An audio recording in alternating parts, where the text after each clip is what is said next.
তিনি কলকাতা বিশ্ববিদ্যালয়ের শহর শিক্ষা ক্ষেত্রে যে বিরাট অবদান রেখে গেছেন।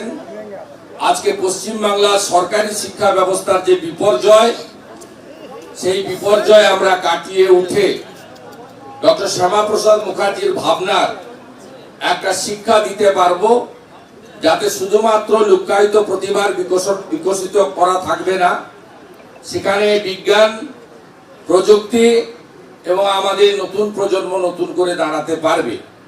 আমাদের লজ্জা লাগে, পশ্চিমবাংলার যে সরকার আছে তাদের আমলে ৮,২০০ বিদ্যালয় বন্ধ হয়েছে এবং আমরা বিধানসভার এমএলএরা অত্যন্ত মর্মাহত।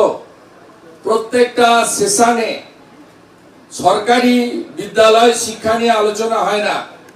কখনো সত্যম রায়চৌধুরীর প্রাইভেট ইউনিভার্সিটি, কখনো মিরাজ স্যার প্রাইভেট ইউনিভার্সিটি, কখনো হর্ষ নেওটিয়ার প্রাইভেট ইউনিভার্সিটি, তার বিল অনুমোদিত হয়। ও এই সরকার যদি থাকে, ডক্টর শ্যামাপ্রসাদ মুখার্জির শিক্ষা কার্যত ওরা তুলে দিয়েছে।